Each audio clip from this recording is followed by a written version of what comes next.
suis vraiment contente d'être là, je suis vraiment contente d'être avec vous. Et cette semaine, quand je préparais la prédication, c'est le fameux moment où tu dis, bon, je ne sais pas du tout quel texte prendre, je ne sais pas du tout, Seigneur, ce que tu vas apporter. Puis tu prépares quelque chose et tout ça, et puis le jour d'avant de prêcher, Dieu te dit, haha, eh ben non, tu vas prêcher sur autre chose. Donc tu dois tout redémarrer de zéro, tu dois tout à nouveau chercher Dieu, chercher ce qu'il veut dire. Et honnêtement, quand il m'a donné le passage avec lequel on va lire aujourd'hui, j'étais en mode, mais purée, mais qu'est-ce que tu veux que je te dise avec ce passage-là, quoi.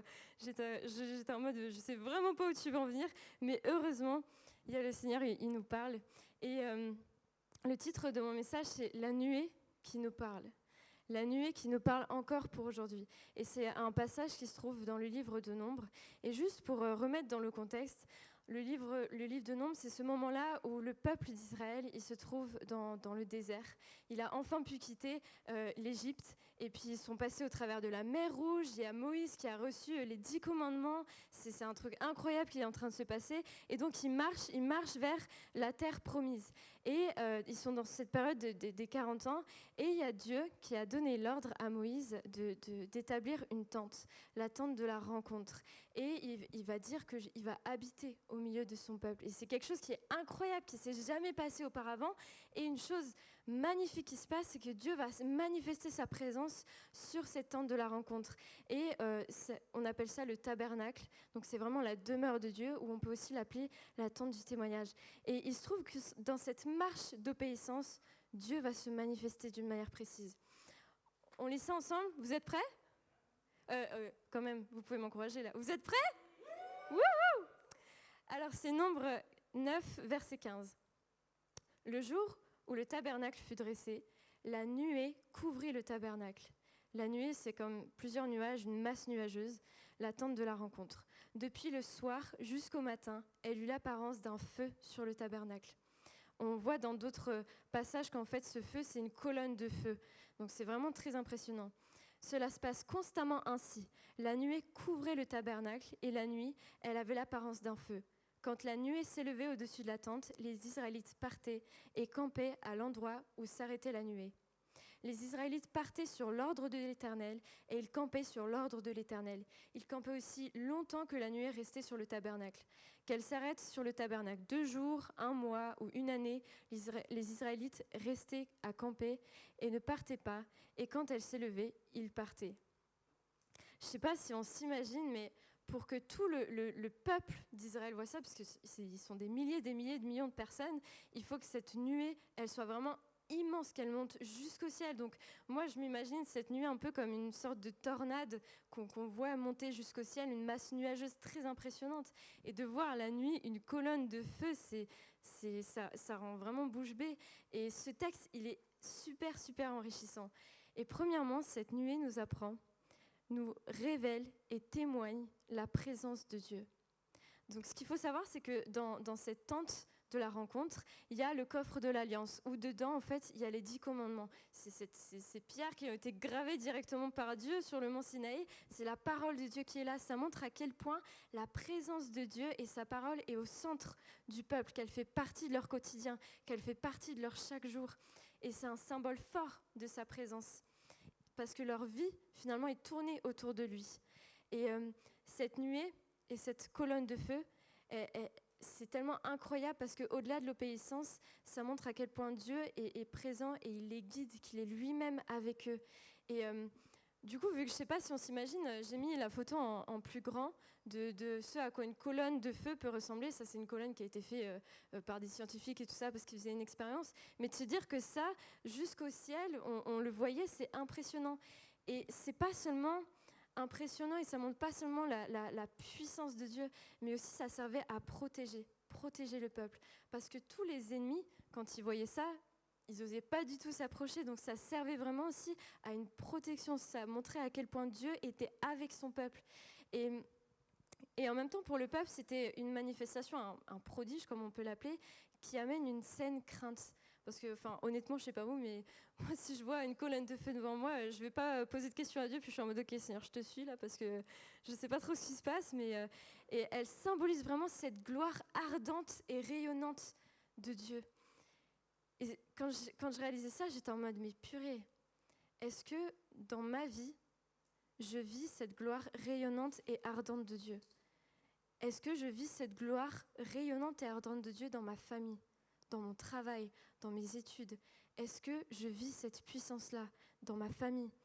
Et ça fait vraiment réfléchir de se dire, est-ce que je permets à Dieu d'agir dans chaque aspect de ma vie? Est-ce que je le laisse place dans mes amitiés, dans les relations les uns avec les autres, un peu comme le peuple d'Israël, ils étaient vraiment centrés sur Dieu. Et la tente de la rencontre, qui porte bien son nom, elle symbolise vraiment le témoignage de la présence de Dieu, comme je l'ai dit. Et il y avait plein de prêtres qui offraient des offrandes à Dieu directement là. Et puis Moïse, il pouvait de temps en temps aller dans cette tente puis parler à Dieu face à face, ce qui à l'époque était juste incroyable, ça se faisait pas. Et je sais pas si on réalise, mais aujourd'hui, on peut vivre ça à chaque jour. Parce que Jésus, il nous a permis de nous donner cet accès où on peut parler en face à face directement avec Dieu. On n'a plus besoin de plein de protocoles, de plein de rituels pour pouvoir se rapprocher de lui. Et c'est tellement un privilège magnifique. Et le fait que cette tente soit au milieu, vous allez voir où je m'en viens, hein. Le fait que cette tente, elle soit au milieu du peuple, ça montre aussi la proximité et la fidélité de Dieu. Ça montre son amour tellement, tellement magnifique. Et ça amène en fait, et ça inspire un cœur contemplatif. Et je sais pas vous, je sais pas si ça vous est déjà arrivé, mais moi des fois je kiffe trop, je me fais un petit café, je me mets sous un plaid. Bon, un café ou un thé, je sais qu'il y a beaucoup, genre team café. C'est qui est team café ici? Ouais. Et team thé? C'est pas grave, vous êtes bénis quand même. Mais et du coup, j'aime bien me mettre sous ma petite plaid et tout ça, puis je regarde par la fenêtre, et puis je réfléchis. Je réfléchis sur le caractère de Dieu. Je réfléchis sur ce qu'il a pu faire dans ma vie, oui, mais surtout sur son cœur, sur sa personne. Et ça m'amène tellement à me dire, waouh, mais c'est fou qu'un Dieu si grand, qu'un Dieu qui a quand même créé l'univers, nous, une si petite planète, et puis des millions de personnes, il fait attention à chacun d'entre nous. Ça m'amène vraiment à avoir ce cœur contemplatif. Et si tu n'as jamais pris ces moments-là, je t'invite vraiment à vivre ces moments-là de temps en temps dans ta semaine, parce que c'est tellement enrichissant. Et donc cette nuée, elle nous révèle et témoigne la présence de Dieu. Mais aussi, deuxièmement, elle guide et dirige le peuple. Parce que le texte nous explique que quand la nuée se lève, ils disent « Ok, là on va bouger ». Donc ils font tout leur campement et tout ça, il faut réaliser, ils sont des milliers de personnes. Et puis ils suivent la nuée, et ils suivent la nuée alors qu'ils ne savent même pas où elle va. Il y a une dimension de confiance qui est présente, qui est vraiment hyper impressionnant. Et camper, dans le texte original, ça parle de demeurer, de s'installer. Et du coup, dans un sens symbolique, c'est de demeurer auprès de Dieu, de s'installer dans sa présence. Et est-ce que nous, aujourd'hui, on a l'habitude de suivre Dieu dans ce qu'il nous demande de faire, déjà notamment, surtout avec la parole de Dieu, la Bible, mais est-ce qu'on est à son écoute et de se dire si le Saint-Esprit me parle, me dit de faire quelque chose ou me dit de parler à quelqu'un, est-ce que je le fais avec cette pleine confiance-là comme le peuple l'avait auprès de Dieu? Ça me fait vraiment réfléchir à tout ça, et pourtant c'est tellement enrichissant parce que sa présence, elle est réellement source de bonheur, elle est réellement source de guérison, elle est réellement source de bonté, elle est source de direction, de révélation. C'est impressionnant. Et dans le texte, on lit au dernier verset, le verset 23, « C'est sur l'ordre de l'Éternel qu'ils campaient et partaient. Ils obéissaient au commandement de l'Éternel, conformément à l'ordre de l'Éternel que l'Éternel avait donné par l'intermédiaire de Moïse. » Et j'aime tellement, parce que dans le texte original, obéir, c'est une signification vraiment beaucoup plus grande. Et obéir, ça parle de tenir, d'observer, de faire attention. Est-ce que nous, on tient la parole de Dieu dans notre cœur? Est-ce qu'on continue à l'observer, même si on vit des difficultés, même si on a l'impression qu'il ne répond pas à nos prières, même si on vit aussi des bénédictions, parfois on peut trop compter sur nous-mêmes et plus assez sur Dieu. Est-ce qu'on fait attention à la parole de Dieu? Et obéir, ça parle aussi de veiller, de s'attendre à. Est-ce qu'on s'attend toujours à Dieu? Même si ça fait longtemps qu'on prie pour un sujet, est-ce qu'on s'attend toujours à lui? Je ne suis pas du tout en mode moralisatrice ou quoi, mais c'est tellement bon de temps en temps se faire un petit check-up et se dire ok, elle en est où ma relation avec Dieu? Où est-ce que j'en suis? Qu'est-ce que je fais avec Dieu? Et donc obéir, ça parle aussi d'observer, de célébrer. Et c'est tellement beau cette notion de célébrer. Est-ce qu'on continue à célébrer ce que Dieu fait dans nos vies, mais surtout le célébrer pour qui il est, pour cette relation unique qu'il nous permet d'avoir avec lui. Et dernièrement, obéir, ça veut aussi dire garder, préserver et protéger. Et est-ce qu'on protège du coup cette relation-là avec Dieu? Est-ce qu'on préserve notre cœur par rapport à tout ça? Et au-delà de tout ce que je viens de dire, le point où je veux en venir, c'est que même si aujourd'hui, on voit plus ce prodige-là, cette colonne de feu et tout ça, on peut vivre quelque chose de bien plus extraordinaire. Vraiment bien plus extraordinaire que ça. Qu'est-ce qui révèle le témoignage? Qu'est-ce qui révèle la présence de Dieu aujourd'hui? Qu'est-ce qui a la même puissance que cette nuée-là, mais qui est dans notre quotidien? Quelle est cette personne qui fait toute la différence dans nos vies? Vous avez une idée? J'ai pas entendu? Le Saint-Esprit. Le Saint-Esprit, il a cette même puissance que cette nuée qui est sur ce tabernacle, sur la tente de la rencontre. On sait très bien en fait que quand Jésus il est venu sur la terre, il a fait son œuvre, qu'il est monté, qu'il est mort, qu'il est ressuscité et qu'il est monté auprès de Dieu, il nous a envoyé son esprit. Et la Bible nous dit qu'on devient du coup les temples du Saint-Esprit. Et c'est pour ça que mon troisième point, et je vais expliquer pourquoi après ça s'appelle comme ça, c'est l'esprit prend place là où on lui laisse la place. Si on relit le premier verset, le jour où le tabernacle fut dressé, la nuée couvrit le tabernacle, la tente de la rencontre, depuis le soir jusqu'au matin. Elle eut l'apparence d'un feu sur le tabernacle. Ok, comme ce tabernacle fut dressé, le jour où on se tourne vers Dieu, on sait que Dieu fait de nous sa demeure. Il fait de nous les temples du Saint-Esprit. Donc en fait, cette tente de la rencontre, on devient nous-mêmes cette tente de la rencontre. Et cette nuée qui est sur la tente de la rencontre, c'est le Saint-Esprit, c'est la puissance de l'Esprit qui habite en nous. Et parfois, on a du mal à concevoir que l'Esprit, c'est une personne, parce qu'on parle souvent de Jésus, on voit que c'est le Fils de Dieu, Dieu le Père, on voit que c'est un Père, on voit que c'est quelqu'un qui prend soin de nous, c'est le Créateur et tout ça. Et parfois, le Saint-Esprit, c'est en mode... je sais pas trop comment le concevoir, il ressemble à rien. Mais non, en fait, c'est vraiment une personne comme Jésus est pleinement Dieu, lui-même est pleinement Dieu. Et vu qu'il est pleinement Dieu, il a son caractère et il a ses attributs qu'il peut nous transmettre puisqu'il habite en nous, qui peut nous parler chaque jour par rapport à ça.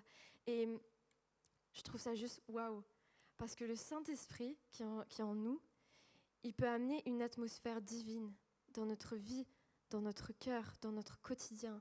Et il y a un truc... Enfin, je sais pas, déjà c'est juste, waouh, je trouve ça malade que Dieu habite en nous, de se dire ça, on le dit comme ça, mais si on le réalise pleinement, c'est bouleversant en fait, de se dire que ce Dieu incroyable, il habite en nous. Et quand la nuée s'élève, dans un autre verset, le mot élever, ça a vraiment aussi plusieurs significations, ça parle de monter, de rencontrer, de visiter. Ça parle aussi de faire monter, de réveiller, de remuer à l'intérieur, d'agiter un peu dans nos pensées. Ça parle d'offrir, d'apporter des dons, et ça parle d'exalter. Mais je ne sais pas si vous avez remarqué, mais tous ces mots-là, c'est de la même manière que le Saint-Esprit nous amène à cheminer dans notre vie. Le Saint-Esprit, il nous amène à monter, à élever Dieu dans nos vies. Il nous amène à nous-mêmes se rapprocher de Dieu. Quand c'est écrit « rencontrer, visiter », il nous amène à rencontrer Dieu. Cette personne incroyable, il nous amène à juste le suivre, comme le peuple a suivi cette nuée. Et puis on a cette rencontre intime et unique avec Dieu. Et réveillé, il nous réveille, il nous amène à réaliser combien Dieu est grand. Il nous permet de changer, de s'améliorer, de progresser. Et agiter, on sait que parfois le Saint-Esprit, il nous remue, quoi. Il nous parle, il nous permet de réfléchir, de se remettre en question, d'avancer. Et le Saint-Esprit aussi permet d'offrir nos vies à Dieu. Il nous permet de montrer qu'est-ce que je peux faire pour Dieu et comment je peux prendre simplement des temps avec lui. Et aussi, il nous permet d'apporter des dons. Et j'aime trop le mot « exalter » parce que c'est ce que fait le Saint-Esprit dans nos vies. Le Saint-Esprit, il nous permet d'exalter Dieu. Il nous permet de juste avoir un cœur de louange, un cœur d'adoration. Et c'est juste waouh. Et par rapport à ça, il y a un parallèle à faire dans le Nouveau Testament. C'est un moment vraiment super crucial dans l'histoire de l'Église. On sait que dans Actes des Apôtres, il va se passer un phénomène incroyable, c'est la Pentecôte. C'est le moment où les disciples reçoivent le Saint-Esprit, sont baptisés du Saint-Esprit. Mais si on réfléchit à ce qui s'est passé à ce moment-là, est-ce que vous vous rappelez ce qui se passe quand ils sont baptisés du Saint-Esprit? Je vous pose la question. Est-ce que vous avez des idées? Qu'est-ce qui se passe quand ils sont baptisés du Saint-Esprit? Ils se mettent à parler en plusieurs langues, ouais, des langues qui parlent aux gens qui sont autour. Mais il y a aussi des manifestations physiques. Et c'est comme sur cette image, ils reçoivent des langues de feu. Il y a des langues de feu qui se posent les uns sur les autres. Et je ne sais pas vous, mais moi je me suis toujours demandé en fait pourquoi ils reçoivent du feu. Enfin, pourquoi en fait des langues de feu sur leur tête? Ça sert à quoi? Ça fait quoi? Et bon, c'est vraiment une réflexion que j'ai eue hier, genre en lisant ce livre-là. Et en fait, si Dieu veut pleinement faire réaliser son peuple que maintenant il n'y a plus besoin d'intermédiaire avec cette tente de la rencontre, que nous devenons cette tente de la rencontre, il va utiliser le même prodige, le même miracle qu'il a utilisé à l'époque. C'est-à-dire que cette colonne de feu qui était sur la tente de la rencontre, et ben ce feu-là, il est au-dessus de nous. C'est comme ces langues de feu. Il montre ainsi qu'il n'y a plus besoin de cette tente de la rencontre parce que nous devenons cette habitation de Dieu. Nous devenons la demeure de Dieu. Et c'est puissant de réaliser ça. C'est profond. Et c'est un symbole très très fort que Dieu utilise ici parce que c'est une réelle déclaration de sa part que Jésus, il a brisé tous les protocoles, il a tout fait et il est avec nous constamment. Et ce feu-là qu'Israël, il voyait sur le tabernacle, cette présence qui révèle, cette présence qui témoigne, cette présence qui conduit, qui guérit, eh ben, elle est en nous maintenant. Elle est en nous. C'est juste magnifique. Mais maintenant, sachant qu'on peut être revêtu de cet esprit de Dieu, comment aller plus loin avec cet esprit de Dieu? Et de la même manière que cette nuée où ce feu était un miracle, un prodige, de la même manière, le Saint-Esprit peut faire des miracles au travers de nous, il peut faire des prodiges dans nos vies. Et il y a plusieurs manières dont le Saint-Esprit parle. Et justement, en fait, le Saint-Esprit, il prend la place là où on lui laisse la place. Il se manifeste à la mesure de notre relation avec lui. Ça veut dire que si je ne prends pas beaucoup de temps à écouter l'Esprit, parce que l'Esprit, c'est une personne, du coup, à développer cette relation-là avec lui, mais je ne vais pas forcément vivre beaucoup de choses avec lui. Alors que si je fais attention à lui, si je continue à travailler cette relation avec lui, je vais vivre de plus en plus des choses divines, une atmosphère divine, parce que c'est la présence de Dieu qui est en nous. Et du coup, on est appelé à marcher selon l'Esprit. Et comment on peut le faire? Et on va voir rapidement, et ça sera la fin de la prédication, c'est par le fruit de l'Esprit et par les dons de l'Esprit. Du coup, on va relire ensemble Galates 5, 22, qui est le fruit de l'Esprit. Mais le fruit de l'Esprit, c'est l'amour, la joie, la paix, la patience, la bonté, la bienveillance, la foi, la douceur, la maîtrise de soi. Et c'est tellement précieux. Ce que je fais personnellement, c'est que souvent, je prie avec ce verset-là. Je prie vraiment avec ces différents aspects du fruit de l'Esprit et je demande à Dieu qu'il le développe en moi. Et c'est quelque chose qu'on aura toute notre vie pour demander à Dieu de le faire parce qu'on sait qu'on aura toujours à travailler là-dessus. Et je prie vraiment sur ça et on sait que selon des saisons, parfois, il y a plus besoin de maîtrise de soi, donc je prie plus par rapport à ça. D'autres fois, je sais que j'aurais plus besoin de patience, hein, Caleb? Je rigole. Et du coup, je vais prier plus particulièrement pour ça. Et inversement, on sait qu'il y a des choses, c'est peut-être plus inné en nous. Par exemple, la douceur, c'est quelque chose qui est plus, enfin pour moi en tout cas, c'est plus inné. Donc je remercie Dieu pour ça, je le glorifie pour ça, mais en même temps, je ne le prends pas pour acquis. Et c'est important de développer le fruit de l'Esprit dans nos vies, parce que c'est vraiment la marque de Dieu. Je le redis, c'est vraiment la marque de Dieu sur nos vies. ça fait une réelle différence et c'est ça qui nous permet de ressembler à Jésus. Souvent, on se dit, mais purée, mais comment je peux faire pour avancer avec Dieu, pour continuer à mûrir avec lui. Et puis parfois, en tant qu'adulte, on se pose trop de questions. On va trop chercher des explications scientifiques, des trucs compliqués, alors que parfois, et c'est pour ça que Jésus nous dit, soyez comme des enfants. Simplement, tu as juste à faire ça. Tu as juste à demander que Dieu développe l'amour, la joie, la paix, la patience, la bonté, la bienveillance, la foi, la douceur et la maîtrise de soi. En fait, c'est simple. Notre relation avec Dieu, elle est simple. Et ça, c'est une attitude qui affecte tout notre quotidien. Donc, ça va forcément nous amener à ressembler à Jésus. Et le fait de vivre sa présence, on lui ouvre notre cœur en fait, on lui permet de travailler en nous et du coup de mûrir, de grandir, ça fait une réelle différence. Et en parlant de tout ça, quand je préparais la prédication, j'avais vraiment à cœur de parler d'une histoire précise et je sens que c'est vraiment pour quelqu'un. Je ne sais pas si vous connaissez le japonais, alors je ne sais pas si je vais bien le dire, Shoji Tsukamoto. Shoji Tsukamoto, qu'on voit sur l'image, en fait, c'est un maître kintsugi japonais. Le kintsugi, en fait, c'est un art qui signifie littéralement joindre d'or. Et donc, c'est une technique japonaise qui date du XVe siècle et qui a été développée par les artisans japonais pour pouvoir réparer des céramiques. Des céramiques complètement brisées. On peut voir sur les photos qu'il est en train de le réparer. Et cette jointure, en fait, elle est faite à base d'or. C'est de l'or pur qui est là. Et ça s'appelle le tsugu. Et ça permet de réparer, de relier, comme on le voit sur le bol, de transmettre aussi. Parce que ça donne de la valeur. Cette céramique-là, à la base, elle était brisée. Elle ne servait plus à rien. Elle était complètement inutile. Et lui, par ses mains, il va la façonner à nouveau, il va complètement la réparer et elle a une valeur, mais beaucoup plus grande parce que c'est de l'or et elle devient unique, c'est des pièces uniques après. Et de cette même manière-là,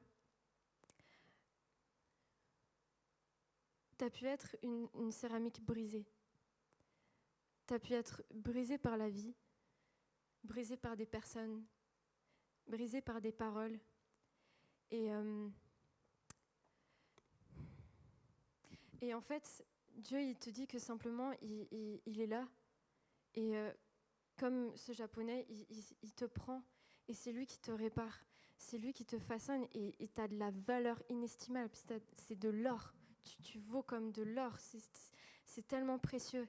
Et il y en a qui sont déjà passés par ce processus-là de guérison. Et donc, on est comme ce bol d'or. Et l'étape d'après, c'est vraiment ce à quoi il nous appelle à faire. L'étape d'après, c'est de se laisser remplir de l'Esprit. C'est de se laisser remplir de sa présence. Parce que c'est comme ça qu'on peut ouvrir encore plus son cœur à Dieu et qu'il peut faire de nous des céramiques d'une valeur encore plus grande. Et comment on peut le faire? Simplement en passant ses temps avec Dieu et en priant qu'il développe ce fruit de l'Esprit en nous, qu'il développe ses dons et surtout son amour.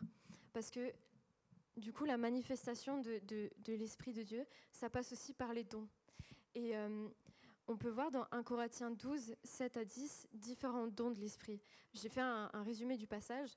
Et il y a la parole de sagesse, il y a la parole de connaissance, il y a la parole de foi, le don de foi plutôt, le don de guérison, le don de faire des miracles, la prophétie, le discernement des esprits, le parler en langue et l'interprétation des langues. Et ces dons, ils sont faits non pour nous, mais ils sont faits pour notre Église. Ils sont faits pour notre entourage, pour notre communauté, pour nos frères et sœurs. Et c'est vraiment important de le réaliser. Parce que si je cherche la manifestation de Dieu, si je cherche les dons du Saint-Esprit pour moi, pour qu'on puisse me reconnaître, je fais complètement fausse route en fait. Je fais complètement fausse route et je déshonore même Dieu. Parce que c'est une mauvaise motivation. Et quand Dieu me donne des dons, que ce soit les dons du Saint-Esprit ou même des talents et tout ça, je suis responsable de la manière dont je les gère. Et si je les gère avec un mauvais cœur, avec de mauvaises motivations, j'aurai à rendre compte devant Dieu par rapport à ça. Donc c'est une responsabilité en même temps qui est présente. Et dans notre marche avec Dieu, c'est ça nous permet d'aller plus loin. Et ce fruit de l'esprit, avec ces dons qui découlent du fruit de l'esprit, parce que Dieu nous donne des dons selon aussi notre attitude. Si on a une bonne attitude, il verra qu'on sera un bon attendant de ces dons. Et ça nous permet de grandir, de mûrir. Et c'est pas centré sur nous, parce que c'est pas centré sur nous, c'est centré sur notre prochain. Ma vie en Jésus, je ne la vis pas pour moi. Je ne la vis pas pour mes projets. Et malheureusement, il y a trop de prédications qu'on entend sur comment développer mon potentiel, comment développer mon caractère, comment développer tous les dons, patati patata. Et c'est centré sur nous, alors que ma vie en Jésus, elle sert à servir les autres. Elle sert à servir les autres. Donc je ne dois pas avoir un regard égocentrique comme cette société nous amène à avoir. Je dois avoir un regard centré sur mon prochain, centré sur cet amour de Dieu. Et il y a tellement de joie là-dedans. Et le fruit et ses dons, ça nous amène à une maturité spirituelle et ça se voit dans notre caractère, dans notre relation les uns avec les autres. Et c'est ce qu'on veut pour nos vies, Caleb et moi. C'est ce qu'on veut pour notre staff d'expansion. Et c'est ce qu'on veut pour expansion tout court. Et c'est des choses qu'on vit déjà avec le staff. On se réunit plusieurs dimanches et c'est des moments où on partage et c'est des moments aussi où on prie ensemble. Et dans ces moments-là, on prie ensemble, les amis. Parfois, on passe plus de 2 heures ensemble dans la louange. Il y a de la louange qui est en fond, ou alors justement, il y a une équipe qui est là, qui loue. Il y a des chants spontanés. Qu'on soit debout, qu'on soit assis en train de marcher à genoux, par terre, on est libre, on est comme on est devant Dieu. Et dans ces moments-là, il y a des personnes qui reçoivent des paroles de connaissance. Il y en a qui reçoivent des paroles de prophétie les uns pour les autres. On en a déjà reçu de Jimmy. Enfin, on s'édifie comme ça les uns les autres. Il y en a qui reçoivent des visions. Et ce qui est fou, c'est qu'une fois, il y a vraiment eu tellement une magnifique présence de Dieu. Et c'est son amour qui parle. C'est la source de tout ça, c'est son amour. Et il y en avait plusieurs qui avaient reçu des visions. Et c'était la même. C'était la même vision, ils s'en étaient pas parlé. Puis il y en a un qui commence, qui dit le début de la vision, puis l'autre il dit le milieu et l'autre il dit la fin. Et en fait, ça montre à quel point Dieu est un Dieu d'unité. Il est là, il est présent et puis il nous édifie. Et c'est ce qu'on veut vraiment amener à Expansion. Mais il y a juste un aspect aussi où je veux juste faire un petit attention. Il faut faire attention parce que parfois... il faut se rappeler à quel point l'amour de Dieu est la source de tout ça. Parce qu'il y a certaines personnes qui vont vouloir chercher de plus en plus le sensationnel, qui vont vouloir chercher de plus en plus cette manifestation de Dieu. Et c'est là où parfois, malheureusement, il y a certaines églises qui dévient. Parce qu'on cherche plus le sensationnel que cet amour de Dieu, que cette présence, que Dieu lui-même, en fait. On cherche ce qu'il fait au lieu de chercher lui qui il est.